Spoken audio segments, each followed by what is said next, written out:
Hey everyone, so for today's video I wanted to take a look at a ship that I don't hear about too often, which is the Cutlass Red, Star Citizen's ambulance. So at the moment it's a solid all-around ship with a lot of convenience built in due to the way medical gameplay works at the moment, but in a few months with 3.15 hopefully the ship will actually be able to take part in the new medical gameplay loop. So yeah, with that coming up in a little bit, combined with this ship's reasonable in-game purchase price of under 2 million credits, I just wanted to make sure this ship was on people's radar if they've forgotten about it. Before we get started though, if you enjoyed this video and you want to help me out, you can do that by hitting that like and subscribe button, or if you really want to support the channel, you can become a member with the join button. I really appreciate it.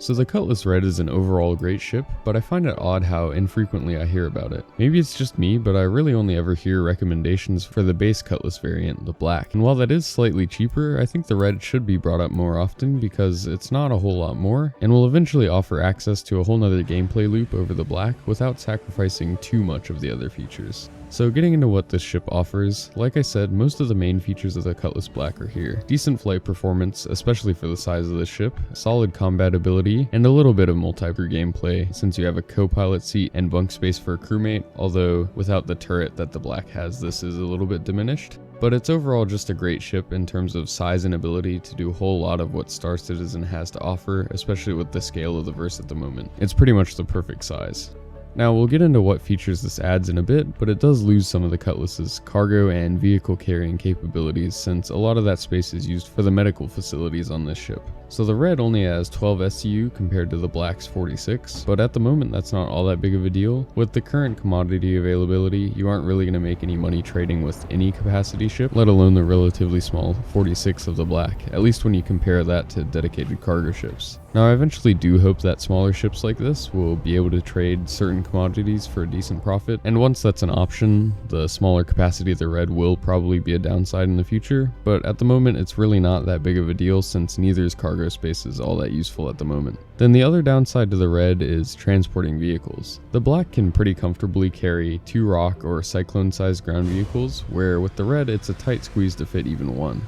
Again, this is another one of those things that might be more of a letdown in the future, but at the moment the Red is perfectly capable of letting you mine with a Grey Cat Rock solo, which is really the only practical reason you'd want to carry a vehicle for at the moment. So yeah, as long as you park carefully and don't need to run 2 rocks out of one ship, the Red is still able to haul some vehicles from time to time. So those features, along with the 6 fold down drop seats in the rear section of the Black, are what you lose when you go to the Red, but in return for that, you get the very useful medical area in place of the main cargo hold.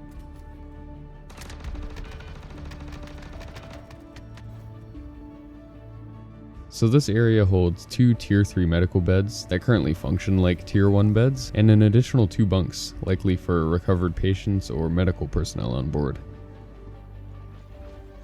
So yeah, pretty much everything that you need in an ambulance.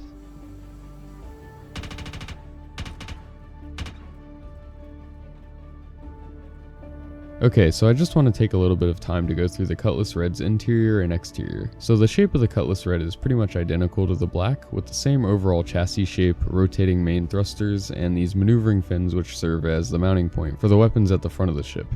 There are a few differences though, like the additional searchlight and scanning dish that you can see mounted up top instead of having a manned turret, and then the sliding doors of the Black have been replaced with these docking collars which also function as airlocks. I'll show these opening and closing once we get to the interior, but this is a nice feature and it makes sense for this ship, because if you're rescuing people in EVA, the airlock feature means you don't have to worry about depressurizing the whole medical bay just to get more patients on board, and also with this being more of an ambulance than a dedicated hospital ship, you're probably going to be offloading patients to a more permanent treatment facility pretty frequently, so it'll be useful to be able to dock with whatever facility that might be, at least in the future once they make these collars operational.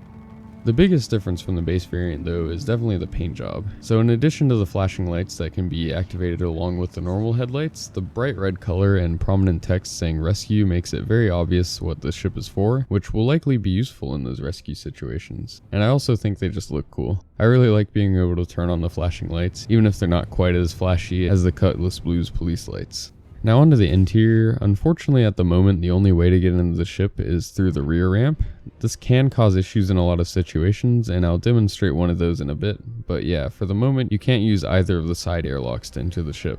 I know CIG have said that you'll eventually be able to use the sliding doors on the Cutlass Black as entry points, but I'm not sure if the same goes for the Red, so if you do remember them making some sort of statement on it, or just including it in some videos, then I'd appreciate you letting me know in the comments. I really hope they do though, because having only one entry point for a ship is always going to be pretty inconvenient and potentially cause issues in some situations. Anyway, moving into this entry area, you can see another difference right away if you're used to the Cutlass Black, which is this door that separates this rear cargo space and airlock from the medical area. This again is another really useful feature because it means this rear area is an airlock, and if you're boarding the ship from here, you're not depressurizing the med bay, but unfortunately it's also part of the reason why it's tricky to get vehicles in here, but medical gameplay is the primary focus of the ship, so it's definitely worth that trade-off. Moving through that airlock door, we get to the medical area, and you can see those two tier 3 beds along either side, and you can actually set your ICU to either of these without actually laying down, so that's kind of convenient if you're using the ship. And then along the sides we have the airlock and docking ports, and near the front of the ship there's 2 regular bunk beds. So this area is pretty spacious around the beds, and it almost seems like there's a bit of wasted space in here, but if you think about loading and unloading people on stretchers and having to have space for medical personnel in here, it makes a bit more sense. So at the moment, these beds will respawn you or heal you, which makes this, in my opinion, the most convenient ship to use with this feature. The only other ships that have this at the moment are the 890 Jump and the Carrack, and while both of them are great ships, I don't really think most people would want to take those on a delivery mission. They're just a bit large and inconvenient for a lot of parts of the game, but just be aware that the way these beds function will change with medical gameplay being implemented. Being tier 3 beds, in the future, these will be able to heal minor injuries and also stabilize patients who are close to death, but they won't be able to bring you back to life or heal massive injuries, like the higher tier beds will be able to. Alright, and then moving through these doors towards the front of the ship, you exit the medical area and get to the cockpit and crew area. So this area has crew bunks and a shower toilet combo along the back wall, and it's nice to see this toilet here since this space would usually be used for manned turret access on the Black, but since this doesn't have that manned turret, they've put it to use, and that's nice to see. And then there's weapons racks on the starboard wall, some decorative looking storage areas on the port wall, and finally at the front we have the pilot and co-pilot seat. Now unfortunately in this ship, the co-pilot doesn't have a ton to do since there's no turret, but they can remotely control that searchlight and radar dish looking thing up top, so hopefully CIG will let them be involved in the search part of search and rescue through some sort of scanning gameplay. Onto the pilot seat, the Cutlass does a pretty good job of giving the pilot a good view that isn't too obstructed while still having a lot of MFDs available to use. I do prefer the Cutlass Blue's strutless canopy, but the standard one is passable. But yeah, overall the Red has a nice interior and exterior that have a lot of detail put into them, and even though it's just a variant of the Black, it feels like a pretty different ship. Now I want to take a second to talk about the Cutlass's combat performance, and to do that I also want to go over my suggestions for loadout on this ship. So the stock loadout this thing comes with is a bit lacking in a few areas, and I definitely recommend switching out a few of the components. So here's that stock loadout, and this is what I'd change it to. I've got this link down below, but you can see I've gone ahead and swapped out the weapons, shield generator, and quantum drive, and everything else is good enough so you don't really need to worry about it. So for weaponry, I went with size 3 fixed CF series laser repeaters, and these are great because they have decent range and damage output, a solid fire rate, which means you can still hit a few shots even on faster moving targets, and they're not that expensive either, which is good because you'll have to buy 4 of them to fill out the Cutlass's hardpoints. There are a ton of other options for size 3 weapons, like the Mantis Gatlings and Tarantula cannons are great if you want ballistics, but in terms of laser repeaters, I think the Panthers here are the best choice for the Cutlass. Attritions are good as well this patch, but they work best at close range, so I think they're a bit more suited for use on a fighter. Now the Cutlass's stock loadout is gimbaled size 2s, and while running gimbals is an okay option, especially if you aren't using a mouse to fly, the difference in firepower between 4 size 2s and 4 size 3s is pretty substantial. The Cutlass is a pretty maneuverable ship, especially for its size, so I think it makes sense to take advantage of that and get the most firepower possible out of it by using those fixed weapons. Moving on to the shield generator, the stock one is okay, and it actually has pretty decent capacity being an industrial class part, it just has pretty slow regen. So the generator that I like, especially when running a single shield, is the FR-76, the grade A military unit. This one actually has a slightly lower capacity than the stock one, but it has a much higher regeneration rate, so you'll actually be able to have it replenishing even during fights, which is good because you're not always going to be able to get away from combat in this ship, with it not being a light fighter or something like that. That's always going to be faster than whatever you're fighting.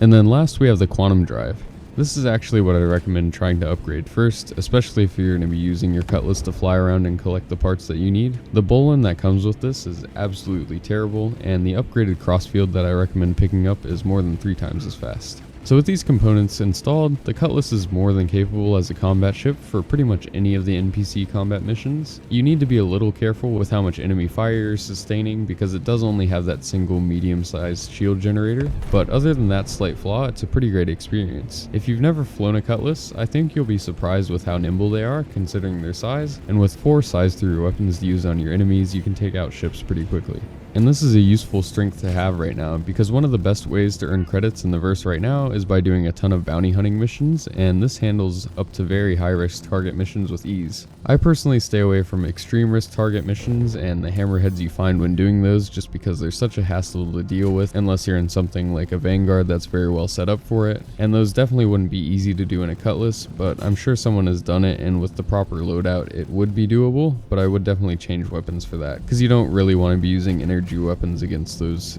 heavily shielded hammerheads. But yeah, for anything below that, you shouldn't really have any issues at all. So yeah, the Cutlass definitely checks the box of being able to do the current most profitable gameplay loop of NPC bounty hunting. Moving on to FPS combat missions, this is another place the Cutlass Red shines. Like I mentioned earlier, the only other ships with medical facilities on board that are currently in game are the Carrack and 890 Jump, and both of those aren't that convenient for landing on planets to do bunker missions or other things like that. The Cutlass is great at it though, and it makes doing any of the few options that you have for FPS combat in the verse right now super easy, because if you happen to die during the mission, you respawn right there instead of being taken back to the nearest station or worse, landing zone. And for some missions like the Hurston bunker missions, it's pretty nice to have that vehicle carrying capability as well. So for these missions, they've added in some pretty capable anti-air turrets around the bunkers, and if you haven't tried taking them on yourself, you're probably underestimating how powerful they are. Since you're in atmosphere, it's nearly impossible to dodge their shots if you're trying to shoot back in your ship,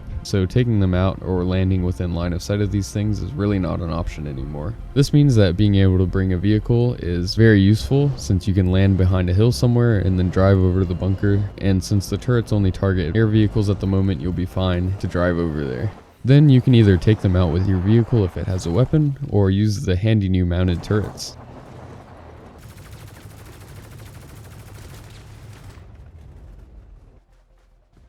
This mounted turret here appears to have the mounted gun missing visually, but it does seem like it was still firing actual bullets anyway, but I'm sure this will be fixed in the future. But yeah, once you take those out, the Cutlass Red's medical beds make for another convenient feature of being able to just hit backspace and be teleported back to your ship, instead of having to drive back like you usually would have to. Now I'm going to talk about this in a bit, but yes, I know that this is just placeholder gameplay until we get more developed death and general medical gameplay, but until then I don't mind using it to save a bit of time. But yeah, just being able to spawn back in right next to whatever you were doing is a really nice feature, especially for missions like the 890 Jump mission, which are really fun, and it actually pays well for an FPS combat mission, but it can be a little finicky because you run into all sorts of issues when you have to move around the 890 Jump, like getting stuck in the elevator shafts and other things like that. With the Cutlass, you can just respawn right next to the ship and save yourself a ton of time and frustration if anything happens. So yeah, while unfortunately most FPS combat missions don't pay too well at the moment, so they generally aren't worth grinding, being able to use the Cutlass Red to do them can make them a much more enjoyable experience, since you won't lose 10 minutes plus flying back to where you were if something goes wrong. So I did just bring this up briefly, but I wanted to take a second to highlight that even with the Cutlass Red's combat and medical capabilities, it still has space for a bit of cargo or a vehicle in the back here. In terms of vehicles, it can fit all the Cyclones, although I haven't gotten a chance to test the MT, which might be a little bit bigger and not fit, but more importantly, it can fit a standard rock, which opens up another profitable gameplay loop for this ship. Unfortunately though, with the side airlocks not working as entrances at the moment, and how tight of a fit these vehicles are, it means you can run into some annoying situations when you've got this rear space occupied with a vehicle. As you can see here, no matter how hard I tried, I really could not find a way around the Cyclone, but thankfully for now, you can always just backspace and end up inside, so it shouldn't be an issue for you right now, as long as you remember to set your spawn point. In the future though, I really hope they give us a way to enter the ship through the sides because, like I said, those beds aren't always going to be able to respawn you, and it's just a nice feature to have in general. Now besides vehicles, you can make use of the space here for a light bit of cargo hauling. It's really not that much space, only being 12 SCU, but if you're running drugs, that's still a decent amount of capacity, and hopefully in the future there will be some really high value legal commodities as well that'll give you some sort of option as something to haul on that side of the law. This really doesn't matter too much because it's very difficult to make trading with any size ship worth your time at the moment, but in the future this is one area where the Cutlass Black will have this ship beat. But hey, even if it doesn't ever make sense to put cargo in here to haul, at least you have some extra space for medical supplies. Alright, so with that, I've pretty much gone over most of what the Cutlass Red is good at in the current iteration of the game. However, being a medical ship, I think it's pretty safe to say that it'll be getting some sort of new gameplay later this year for 3.15. Now that's still a couple of months away at this point, with 3.14 not even being in public PTU yet, but that means that you get to use the convenient respawns for that time as well. But when that new medical gameplay comes online, I don't think you'll be respawning to the Cutlass's lower tier beds anymore, even in this first implementation. However, with it currently being the only strictly medical ship in the game, I think there's a good chance that there's going to be new parts of the game that it'll allow you to take part in that you might not be able to do with other ships. We already have body dragging, so I can see in the future having missions where you have to go recover injured people and bring them back to the new hospitals, and hopefully the Cutlass Red will be able to do this better than other ships, or maybe even be the only ship to be able to do this until we get things like the Apollo later, depending on what direction they plan on going with this. So it'll probably let you take part in the medical gameplay more than you would be able to with any other ship, but also, even though the beds probably won't be able to respawn you anymore, they're still going to be useful because as they move into more complicated medical gameplay, I think they'll be moving away from med pins being able to heal every sort of injury, and I think even the lower tier beds on this Cutlass will be able to heal more than what a little pin that you jab into yourself would be able to. So yeah, I think moving into 3.15, the Cutlass Red should be a good ship to have around, and hopefully it'll let you try out some of the new gameplay. What do you guys think though? I hope the Cutlass Red will really come into its own with the medical gameplay coming online, but what do you expect to happen?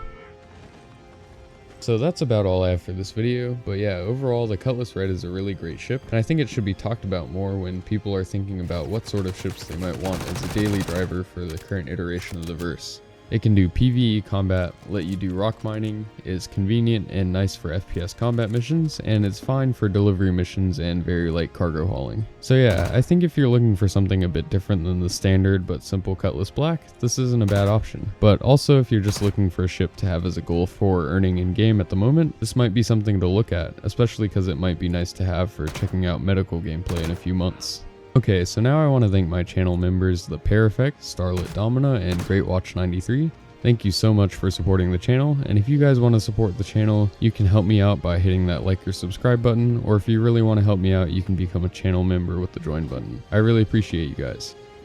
So I hope you all enjoyed this video, and thanks for watching.